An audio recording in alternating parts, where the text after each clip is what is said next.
mountain desert across the Indian Himalayas. In the rain shadow of the mighty mountains, it's so high and dry that it's often called moonland. It looks more like a moonscape or a Marscape. Well, this one is a picture of the Mars. Often called Little Tibet, this region remains landlocked, cut off from the rest of the world for half the year. Temperatures range from -30 to +30. Hi, I'm Sonam Wangchuk, a simple indigenous tribal from this remote Ladakh. I was born in an even remoter tiny village of 5 households. But that was a long time ago. Today, my village has grown 100% to become a village of 10 households. Perhaps still a little bit smaller than your city. We had no schools in our village, so I learned from the farmers, from the rivers, trees, animals, and above all, from my mother.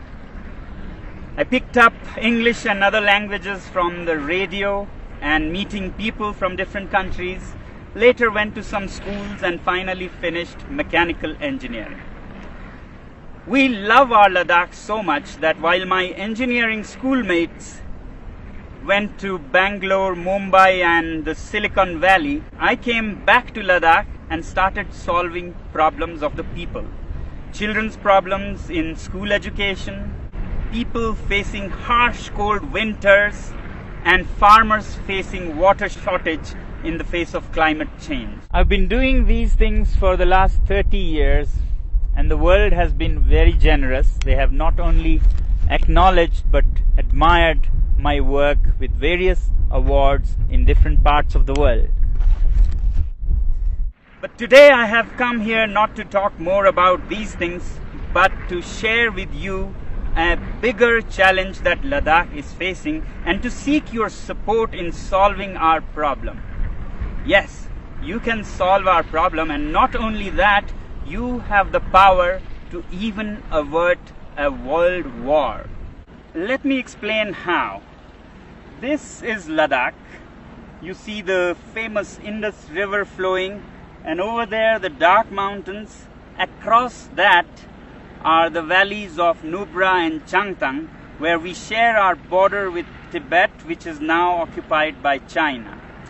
You may have heard that for the past few weeks, Chinese army has intruded deep inside Indian territory. This has been happening over years, and our shepherds who raise the famous Kashmir goats have lost a lot of their pastures and are in deep trouble. Now, the Indian army is there in large numbers across those mountains, matching China's soldier to soldier, bullet to bullet. But I don't think that is a solution.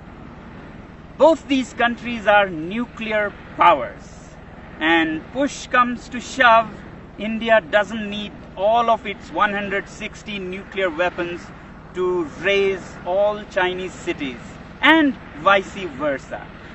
And that could soon escalate into a full-fledged world war, World War III. Therefore, I have come to seek your support in solving this.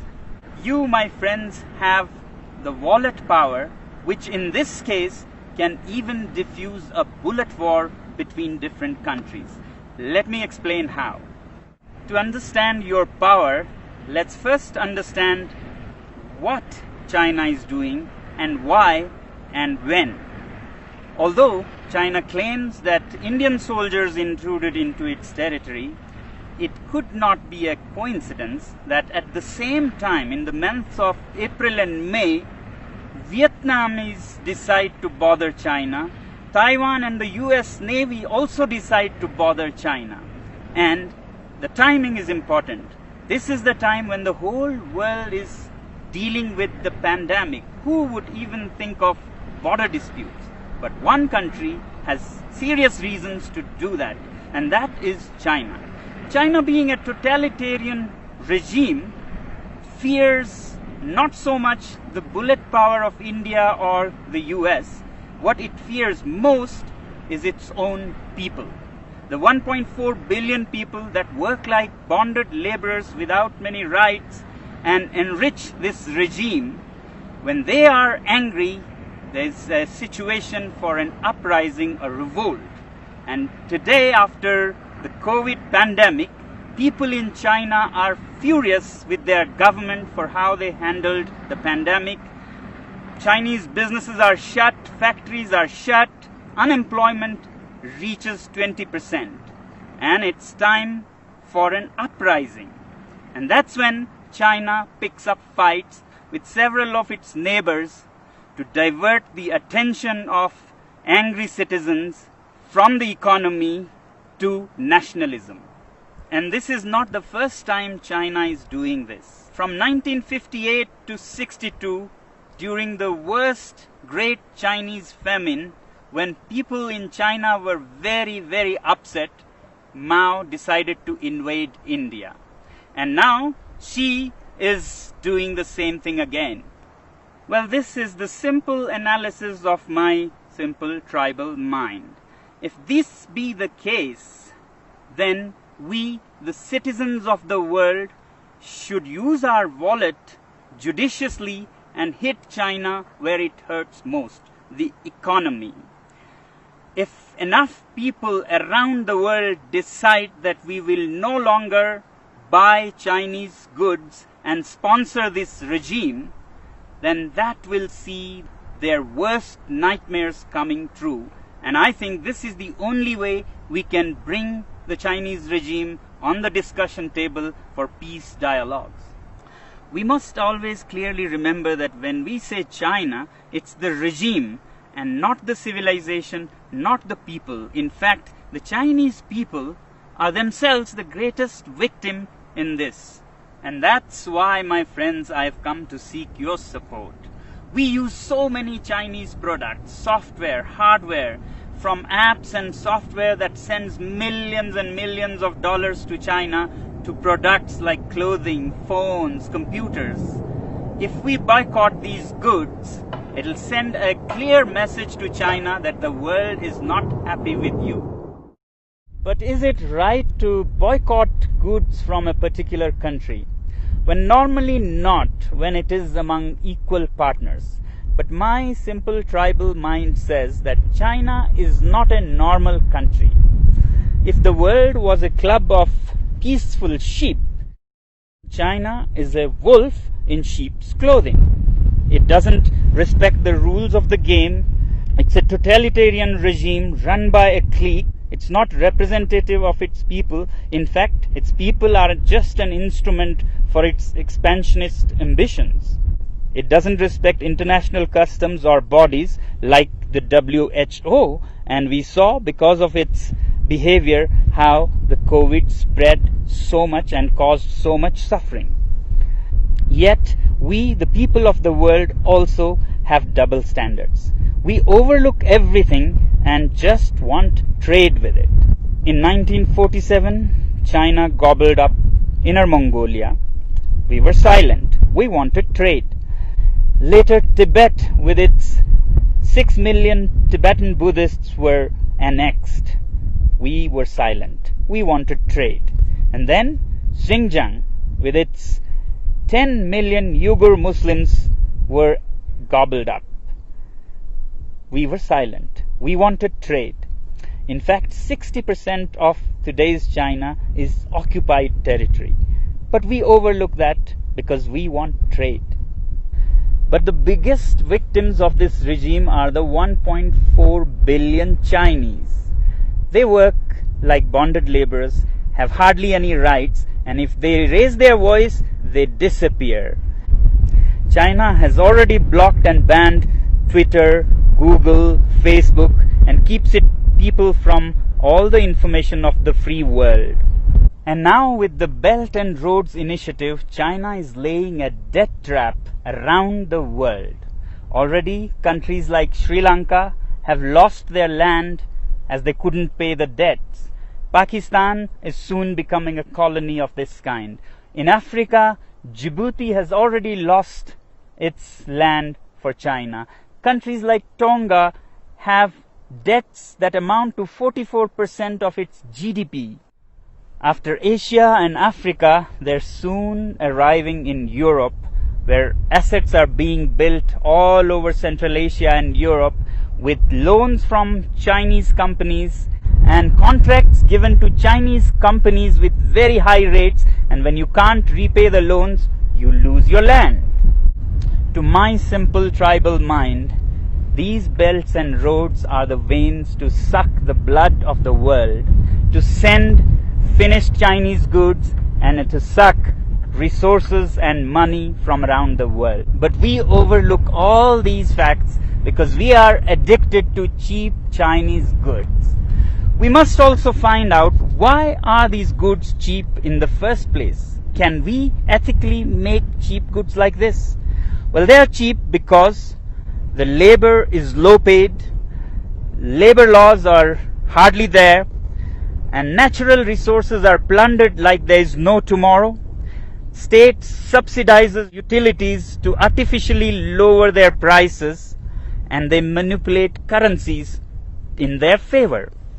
So it's time that we, citizens of the world, take our wallets into our hands and say we have personal economic sanctions on this regime.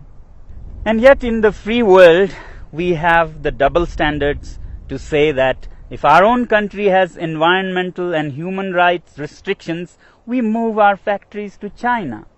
Well, aren't Chinese people human beings with human rights? Isn't nature in China a part of this planet? Now some people would ask, is it practical? How can we manage without Chinese goods, and what are the alternatives?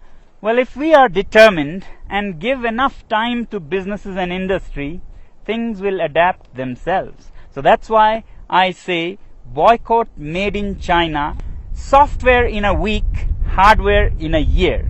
So your software apps like TikTok, Hello that you have on your mobile phones, you can immediately uninstall and uninstall in millions so that China gets a message. As for hardware like phones, computers, clothing, we take a year and slowly choose products sourced out of the free world. And my simple tribal analysis says that if you give time and clear determination, then businesses will adapt. A new ecosystem will develop where there'll be enough goods to cater to people who don't want to buy Chinese goods. Just like vegan people or Jain community, they don't eat certain things, they don't go hungry. Businesses adapt and they get what they want with time. As for replacements and alternatives to Chinese goods, I really don't think that we need an alternative for everything. We have been buried under cheap Chinese goods. We have made our houses into museums cluttered with cheap things that we don't even need.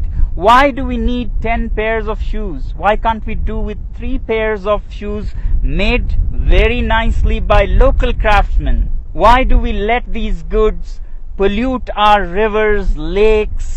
Can we learn to live simpler? These lockdowns have actually taught us that we can be happy with much less. So can we also think out of this box and talk about a simpler life with local products? If you want to learn more about how to live happily with simpler lives, please look up our movement, ilivesimply.org. You may not agree with me, but if we keep appeasing China because of our addiction to trade with it and overlook everything else, my simple tribal mind says that we might even be repeating history. How in the late 1930s, the British government led by Chamberlain kept appeasing Hitler and giving in to its demands, finally led to the Second World War. If we continue on the same path, we might either be leading the world to a third world war or a world dominated and colonized by China. Let me help you understand further what our addiction to trade with China can land us into. Here's a story of the great Indian monkey trap. Man puts a sweet bait into the pitcher and then ties this pitcher to a tree with a very small opening. And the monkey comes, puts his hand into the pitcher, grabs the sweet. As it closes its fist to grab this bait, the opening is so small that a closed fist cannot come out of its mouth. But the monkey does not understand that all it has to do is let go of its little booty to free itself from slavery. It struggles and struggles to get its hand out, but doesn't open its fist and let go of the bait. Continues for all night, and in the morning the shrewd hunters come and catch it, all because of its attachment to its booty. I hope we are more evolved than monkeys and can let go of such baits. Well, this is all that the last citizen from the remotest part of the planet can say. The choice is yours.